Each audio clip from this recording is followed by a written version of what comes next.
name is Heber Brown III. I am the host of Brothas Speak.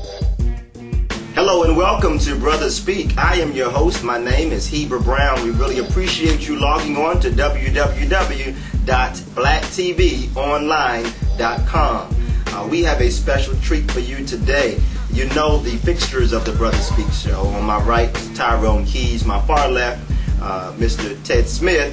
And we have a first, as far as a kind of a 3-on-1 interview, a first female on Brothas Speak. That's right. And she's historic. She is a woman that I really honor and respect in the person of Delegate Jill Carter. We really appreciate it. Thank you for coming on. Thank you. Delegate Carter, you are celebrated in the circles in which I roam because people feel like finally there is an elected official who tells the truth and people can really believe in and trust your words and trust your judgment to do what's best for the larger community. Tell me a little bit. I know a little bit about your story, but how did you get to this point? I understand that it's part of your family legacy to be the type of person you are. So give us a little bit of that for those who don't know. Well, my father was civil rights pioneer Walter Carter, and many people that are from Baltimore or know about the history of Baltimore basically recognize him as the most serious and dedicated freedom fighter that the city has ever had. And this is in all circles. This is in black, white, and Jewish circles that I've traveled. And in fact, a lot of the constituency that I was told was unlikely to be supportive of me stemmed initially, I believe, from that and people that remember that civil rights struggle. There's a school named after him and a mental health center named after him in Baltimore right now. And also, this is interesting, the library at Sojourner Douglas College is named the Walter P. Carter Library because it was started with a lot of his books. Wow. But I feel that I don't have any choice. It's just who I am.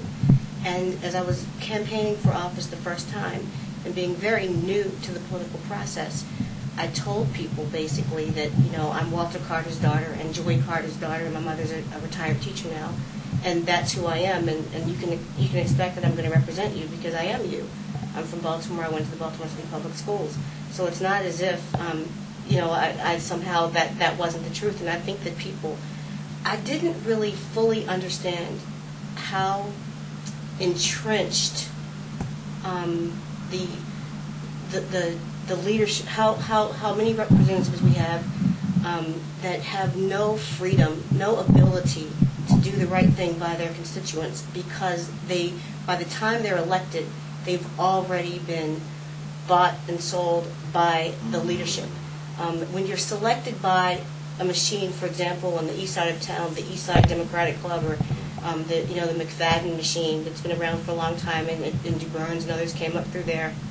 Basically, no one gets elected over there. No one has for a very long time if they don't come through that machine. Well, if the goal of those leaders is to stay in power and not so much to see what we can do for the community, and they've been able to get away with it for a very long time, there's really no incentive to change. And so that's what you find you have a lot. So it's very rare for anybody, and you've seen this in the most recent primary elections. It's no matter how good the candidate is, no matter how good the choice is, very difficult for anybody to get elected that isn't selected by a machine or an organization. I was an enigma to be elected, and it's interesting because I think that I didn't have a huge amount of opposition the first time because I don't think that leadership believed I was going to win. And once I became a winner, then I found that many people wanted to reach out and work with me. I'm now in a position where I have to. My alliance is with my constituents and with the people more so than the politicians.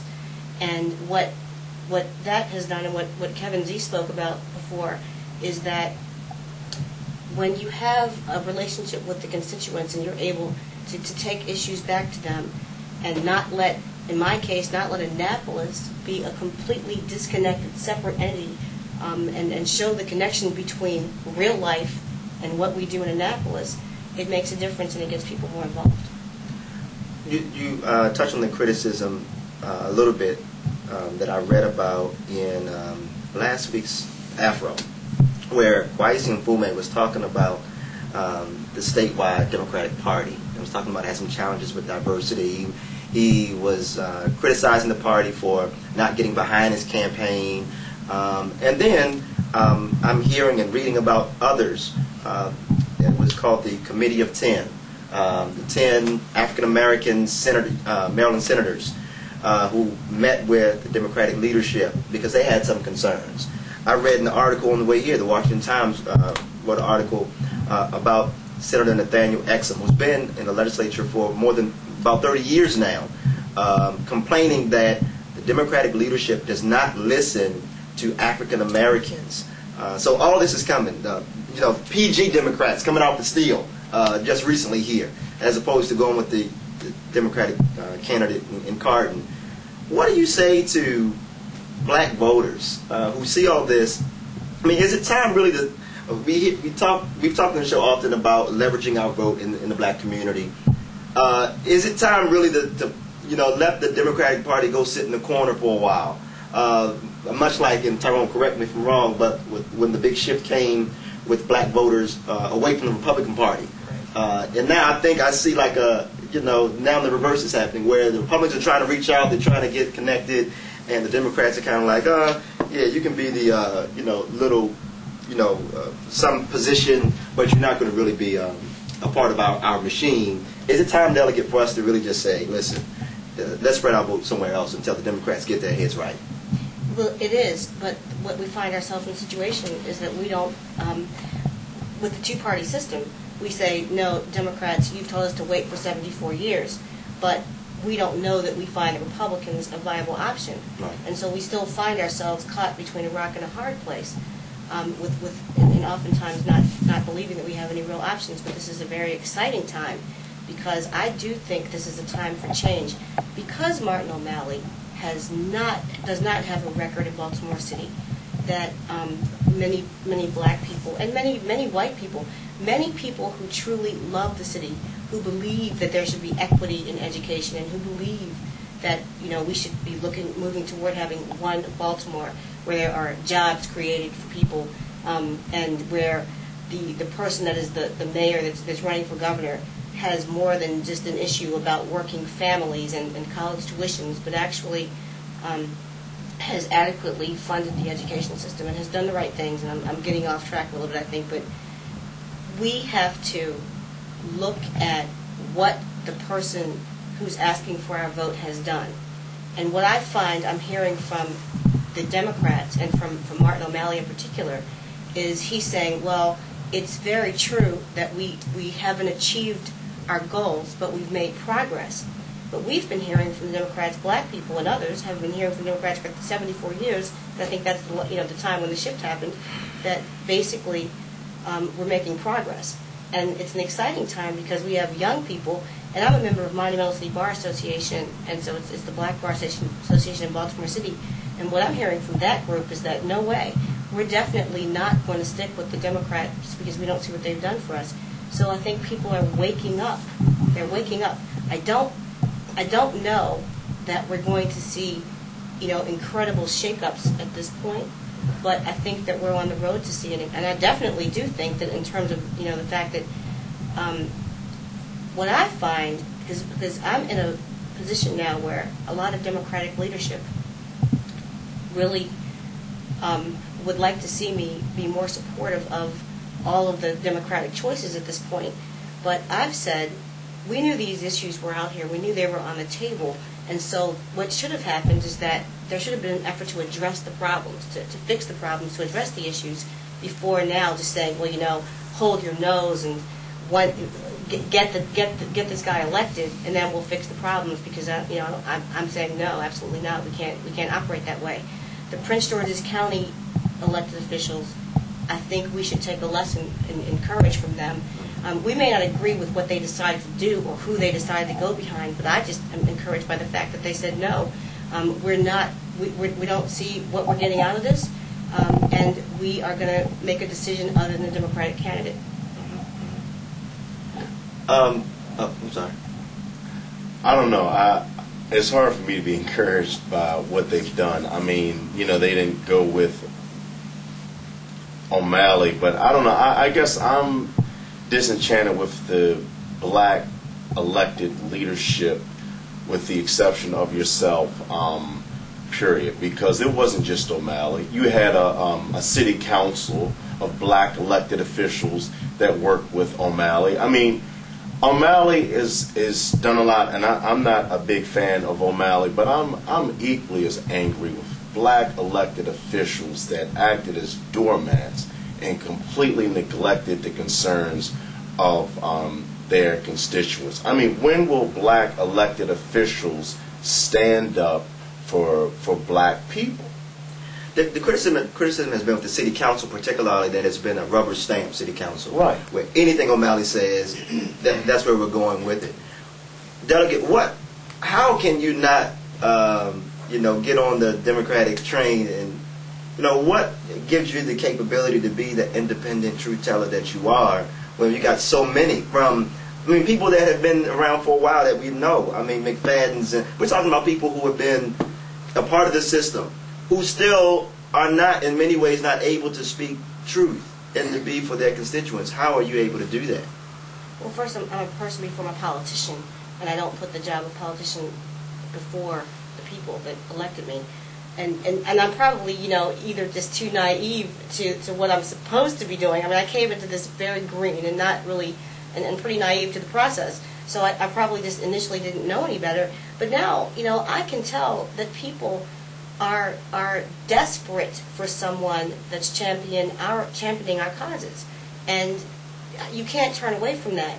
And I really think there is a new movement, and there's hope. And again, people are waking up.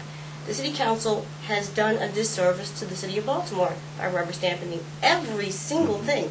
And even when you occasionally, and another thing I've learned is that a lot of times everything you see isn't the reality.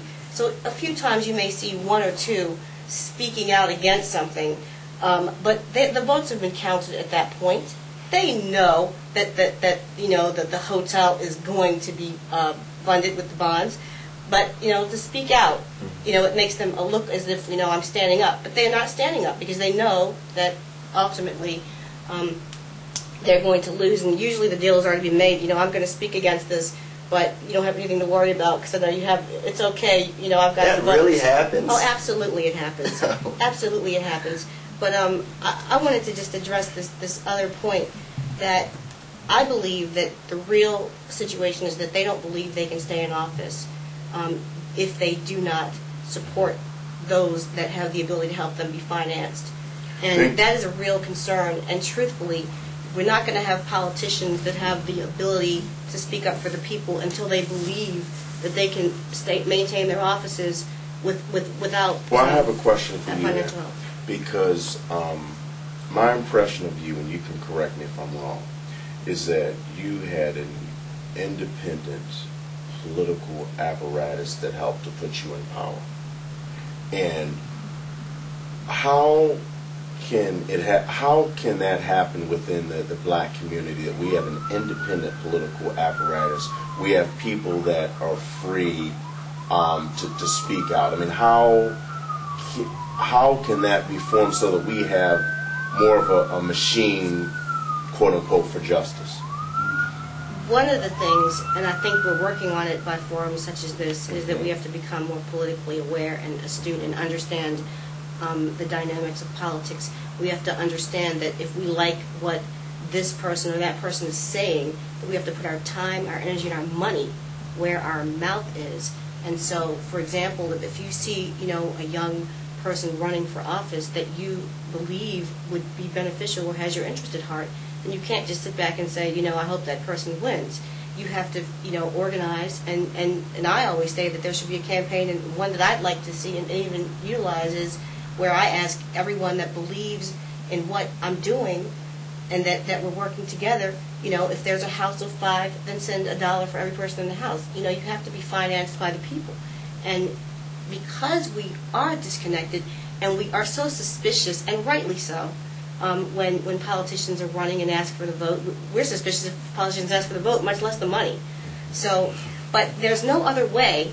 We have to, until something drastically changes, we have to run campaigns, and campaigns are expensive. The one who gets on the TV, the one that gets on the radio, is the one that generally wins. because the people that are paying attention to the substantive issues are a select group. But the ones who just go and push the lever or push the button on election day are the masses, and they go by what they've seen and they've heard. And oftentimes it's not, any deep level of understanding of the issues. It is Democrat or Republican or name recognition. Give us, educate us for a minute, because I believe in financially supporting candidates that I support. But give us a ballpark figure. What's the figure? What's the range that the everyday citizens would have to collectively contribute to help an elected official be free and independent thinker and speaker? Again, I'm no expert on that, but I think that all campaigns are different, and certainly a campaign for city council or House of Delegates is going to be different than a campaign, for example, for mayor or for governor. But basically, you have to look at what is going to be required. Are you trying to take down, an established politician? If you are, then it's going to be a lot more expensive to do so. In my race, in delegate race, I've never gone to television, but I have gone to radio ads, and so those are expensive. So you have to just calculate, what is the cost of radio? What is the cost of news media? Where can we barter to get some free publicity without having to buy the $2,500 ad in the news magazine or newspaper? And so you have to look at that. To me, I do still believe that if you are for the people, you don't have to have the most money. I believe that, and I think that it's true, because I definitely have the least money of everyone in my district. Maybe even across the city. I'm not really sure, but so I was concerned. I wasn't certain how this second election was going to go. So what is the ballpark figure? Hey, we got checks. It takes a lot more money for someone that's independent and not coming from the establishment than it does for someone that's selected. Example, I believe in my district, when the time before my election, two young people, Senator Lisa Gladden and Wendell Phillips, were running for delegate. I am told, and I haven't checked this, that because they were kind of selected from the machine. Lisa was selected from Senator Blount machine, and Wendell Phillips' father had been in politics. I'm told that they were elected with about $4,000 to $6,000. I believe that my first election was with how much? A piece, like $4,000 to $6,000. Well, because they were because Senator Blount or whatever had him on his ballot or his ticket. So every piece of literature that goes out from that machine, they're included. So they don't have to buy their own literature, and they don't have to do all of their own work and get their name out. And Wendell Phillips' father had been a delegate, so his name was already out into the public arena, so he didn't have to do as much work. I, on the other hand, and that independent group that you're talking about, if I can just talk about that for a moment, I had been executive director from the Minority Contractors Association for about 2 years prior to, from 2000 to 2002, which is when I ran for office. And Robert Clay, many of people talk about him, and he had a tragic death. That the issues and there's still issues and tragic and questions. Mysterious. Exactly. Well, Robert Clay was somewhat of a mentor to me, and someone that I greatly respect. But the entire reason that I ran for office the first time was because we had gone to Annapolis in 2001 to challenge legislation where they were going to include white males in the minority business program. And of course we said, well, that basically destroys the program and the whole intent of the program. And so we fought against that bill, we testified against that bill, and we were able to kill it in the Senate. It had passed the House of Delegates. So at any rate, after that, there was a sentiment within that group. We have to get some elected officials in Annapolis that understand minority business and understand our issues. And so they, put some pressure on me to run for the office. And I had the support of the group. And I'll tell you, it was not a huge, it helped financially, but it wasn't my sole source. I mean, I really did go around with a grassroots campaign and knock on doors, and I had the benefit of the fact that I was offering something new and fresh, but I did have some organizational structure behind me, and I also had the name recognition from my father, which I'm sure helped a tremendous amount. But it wasn't only that. It wasn't only financial support from that group. Robert Clay was a very astute business person as well as a person who understood politics. In fact, one of the things I remember him saying all the time is that politics dictates the air that you breathe. And so you know, oftentimes, and I'm sure we've all heard this from our friends and our colleagues, they'll tell us, I'm not really into politics, I don't believe in politics. You know, the response that I remember that he always had is that, well, it dictates the air that you breathe. You don't breathe the air without, you know, it's not the result of a political decision that was made. And so what I always stress is that if you put your children in school, if you pay taxes, if, you know, every aspect of your life is determined, and so you should have a stake in who you put in office there. What we've got to do is understand the significance of the financial support and the significance of continuing to be active and interactive with the people once we elect them. Oftentimes we hear from a lot of the radio revolutionaries and others, you know, this politician or none of them are doing anything. Or people are very upset about how no one's doing anything. Well, being completely honest, in my district we have 3 delegates. 2 of us are African American and 1 is Jewish. And basically, I find that in the Jewish delegates' constituency, there is such an interaction between him and the people that feel that they have a stake in him getting elected. In fact, this is an interesting story. I have a good friend that I was an intern at City Hall with him years ago, and we still keep in touch. And we were together. We saw each other over the summer. We were campaigning, and I remember that another friend of mine, a supporter, came up and we were having a conversation and said, you know, you are going to support Jill, aren't you? And the person said, well, I'll support Jill, but you know, Sandy is our priority, and that's the other delegate. The point is, he was clear on what his priority was. We have to be clear on what our priorities are. If you believe that someone is championing your cause and has your interest at heart, then you've got to do more than just vote for them. You have to stay active in the issues. You have to stay active and basically keep them on point. Some of us need a little bit more being kept on point than others. But, you know, you can't just go home. And I know a lot of times when there are big issues that come up in Annapolis, I'll get thousands of emails from people. And it may not be anything that, you know, is my number 1 priority. But when people are organized, they make sure that their message is heard. I don't get a lot of emails about funding our schools adequately, not Baltimore City schools. I get emails from people across the state, you know, fund Thornton. But I don't get a lot of emails from Baltimore City parents and you know, people. That doesn't happen. I'm sorry. No, go ahead. Let me ask a question. Earlier you mentioned, you brought up a good point, and you to paraphrase it, you said most of the motivation around what a lot of non-productive politicians do is based on self-preservation. They want to keep their seats.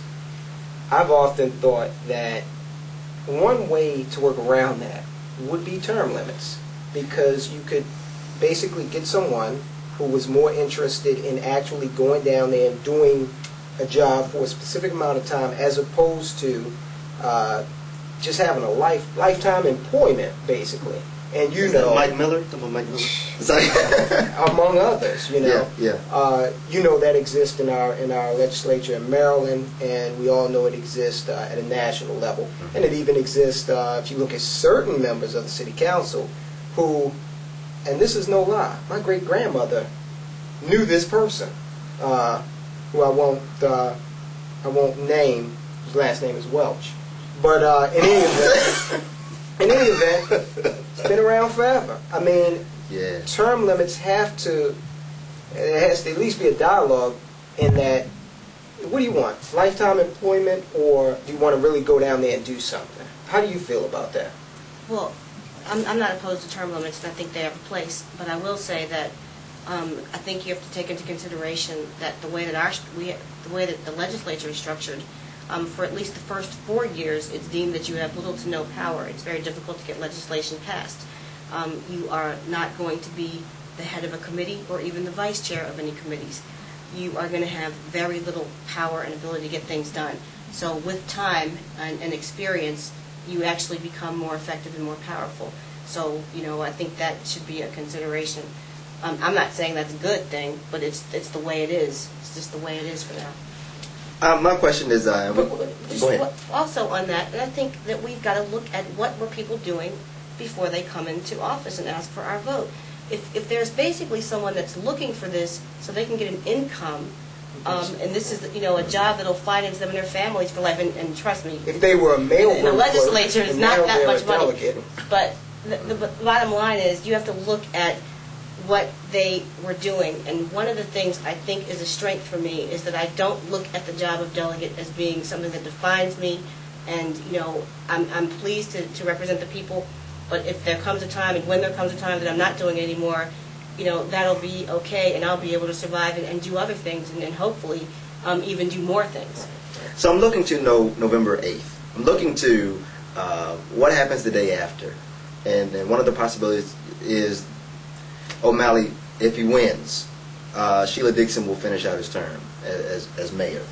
And there's been talk about you considering, because you received the most votes, I think, out of any Baltimore City elected official.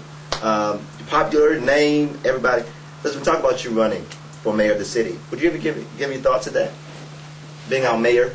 Absolutely. Well, I've given thought to it, and some people know, some people may not remember. After my first year, there was an effort on the part of the minority business community, Acorn, the unions, to draft me to run for city council president because they anticipated this dilemma of O'Malley going to governor and did not want Sheila Dixon to be in the position to become the mayor. I decided not to do that because I'd just been elected as a delegate, and I did not feel the time was right or that I was necessarily ready. I also, when I bowed out of it gracefully, said, when the time is right and if it's meant to be, I can run straight through the front door and not have to hope that I'm going to backdoor it and get lucky that I'm city council president and the mayor leaves. So it's definitely a consideration. I think we need leadership in the city, and I'm not bashing anyone that's currently there, including Sheila Dixon. But the bottom line is, if we want someone, if we criticize the job the mayor did and criticize the council because they rubber stamp it, we get nothing different. We get nothing different, nothing better with her being the mayor. As you know, I'm a preacher, and many preachers have the gift of discernment. And I feel something on this mayor's race, and I hope I'm feeling right. So if you announce one day, please come back and announce it to the world, and we would love to have you. If the mayor does go on to be the governor and we wake up with Sheila Dixon as mayor, I'm going to get a big billboard on a busy intersection that says, "Save us, Jill."